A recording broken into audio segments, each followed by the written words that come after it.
Buenas tardes. Del día de hoy nos encontramos con Héctor Galarza, a quien le damos la bienvenida, quien es sociólogo y tiene 20 años de trayectoria. Él nos va a hablar un poco más acerca del tema de la prostitución desde el punto de vista del consumidor. Buenas tardes, Héctor. Muchas gracias por la entrevista. Bueno, cuéntanos un poco cómo conceptualiza el tema de la prostitución en el Ecuador. Bueno, muchas gracias por la entrevista. El tema de la sociología lo ha enfocado desde diferentes perspectivas. Creo yo que, obviamente, desde la lógica de lo social, está muy vinculado al tema de la cultura. Y los comportamientos sociales se definen sobre la base de diferentes factores, y uno de esos, obviamente, tiene que ver con su capacidad de consumo. Consumos de diferentes ámbitos, ¿no? Me refiero a los consumos alimenticios, los consumos tecnológicos. Dentro de un mundo mucho más complejo y yo diría incluso sistémico, podríamos entender que la prostitución se corresponde a un ámbito del consumo individual con prácticas colectivas y que podría ser definido incluso en términos de clasistas o sin diferenciación de estratos sociales, porque obviamente el individuo funciona a partir de su líbido y del deseo sexual, obviamente en base a su estructura mental, a su formación, y desarrolla mayores o menores propensiones, digamos, al consumo de la prostitución, dependiendo también de sus entornos individuales. Me refiero al hecho de constituir familia o de haber definido, digamos, dentro de su estructura de formación, aspectos más inherentes a su conducta ya desde el ámbito sexual. Y desde el punto de vista cultural, ¿cómo es visto aquí en el Ecuador más o menos de este tema? Bueno, la sexualidad y la prostitución podrían generar una confusión desde el punto de vista del ámbito o de disciplina de análisis, porque la sexualidad tendría más un ámbito, yo diría, del desarrollo del individuo en sus diferentes etapas. En cambio, la prostitución es una actividad, podríamos incluso catalogarlo como una actividad socioeconómica, porque está siendo reconocida actualmente incluso por la legislación social y la Constitución. Antiguamente la prostitución era penada. Estoy hablando sobre todo en periodos de mayor práctica conservadora, pero la prostitución es una actividad que obviamente no deja de ser tabú en la sociedad. Me refiero al hecho de tener una exposición libre de la actividad que se desempeña, pero no deja de ser un tema, digamos, de alto consumo, si quiere llamarse así, y de una práctica milenaria. O sea, realmente los antecedentes de la prostitución habría que remontarse a la edad antigua para entender que siempre ha habido el servicio del cuerpo en función de una necesidad asociada principalmente al tema económico de la subsistencia, pero también puede haber aspectos que lo estudian más desde la psicología respecto a desórdenes asociados a la conducta sexual de las personas. Entonces, este tema acerca del cliente de la prostitución todavía sigue siendo un tabú aquí en nuestra sociedad ecuatoriana. A ver, decirlo tabú no creo que tenga un... A ver, el tabú generalmente se lo define como un aspecto que se lo guarda, o sea, que se lo esconde y que es difícil de ser enfocado abierta y públicamente. El tabú está asociado más bien a los mitos de alguna manera. Pero la prostitución sigue siendo una actividad, sí, exacto, poco visible, no obstante de que ha habido una lógica desde el punto de vista estatal y desde el punto de vista de la autoridad pública de ir circunscribiendo espacios específicos para el desarrollo de la actividad de la prostitución, o sea, las llamadas zonas rosas o zonas rojas, no sé exactamente cuál es la definición, en la que se circunscribe la actividad sobre la base de una regulación, el control, mecanismos de control sanitario.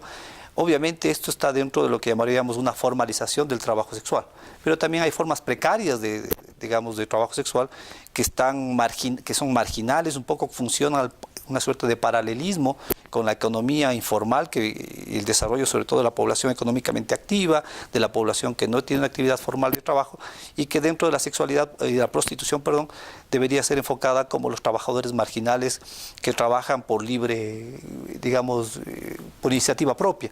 Entonces, sobre esa base entiendo yo, porque no soy un especialista sobre el tema de la prostitución, entiendo yo que existen tipos de consumidores dependiendo de la escala social en la que se encuentran. Entonces, obviamente, personas de mayor capacidad adquisitiva demandan tipos de servicios sexuales de mayor alto costo y por ende incluso que no son muy visibles en la sociedad en términos abiertos, que tal vez no estén agremiados desde el punto de vista del control sanitario, pero que existen y que yo diría que están vinculados incluso a mecanismos de corrupción y mecanismos de trata de blancas de grupos poblacionales que son insertados en la sociedad Colombia, Perú, de Centroamérica, y que trabajan en algunos de estos centros, digamos, de atención, llamémoslo así, desde la lógica del cliente, ¿no es cierto?, en el que se brinda estos servicios. Se lo puede hacer telefónicamente. Tengo entendido que también hay a través de actualmente con las nuevas tecnologías a través de la web, en portales. Entonces es un tema mucho más complejo de entender y que debe ser abordado obviamente en una dimensión mucho más amplia, desde diferentes perspectivas, ¿no? ¿Ir a un nightclub está más vinculado con el consumo masculino? ¿Hay un mayor porcentaje tal vez?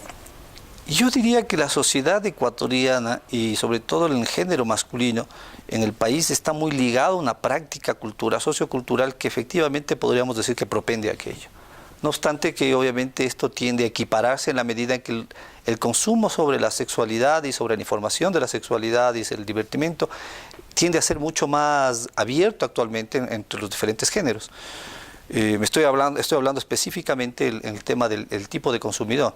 Ahora, no soy un habitué, digamos, de una cosa de estas. De hecho, habría que pensarlo en función de la estadística que se podría levantar a partir de estos centros de diversión nocturna, como para poder identificar que efectivamente, diríamos que la mayor propensión de hombres hacia los centros, a estos nightclubs, tiene que ver precisamente también con el consumo cultural que esto significa. ¿Y tal vez existe algún tipo de perfil de cliente de la prostitución? Yo diría que, como empecé diciendo, no podríamos... un perfil lo tendría que definir realmente desde la lógica de la psicología. Obviamente desde la sociología podría entenderse que en ciertos estratos el tipo de consumidor está determinado por la capacidad económica. Obviamente en los estratos más altos habrá una capacidad de contratar servicios sexuales a un nivel mucho más alto. Obviamente entiendo yo que incluso la aplicación de las nuevas tecnologías y obviamente los centros de divertimento que están asociados a un nivel más ejecutivo. En los sectores, llamémoslo así, los estratos más bajos que tienen capacidad de consumo de esto, obviamente está ligado a centros de atención en los que llamaríamos de alguna manera con carácter popular, ¿no? Y que están en zonas claramente identificadas, por ejemplo en la ciudad de Quito.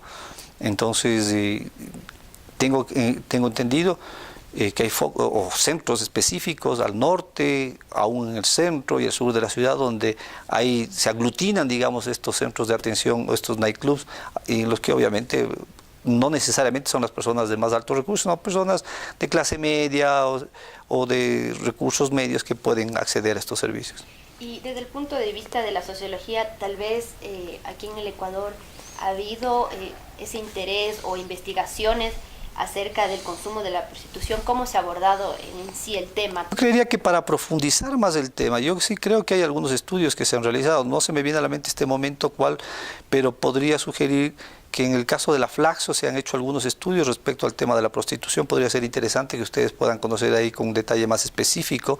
En el caso de la ciudad de Quito, en el caso de la ciudad de Guayaquil, de Cuenca, donde se han hecho algunos estudios.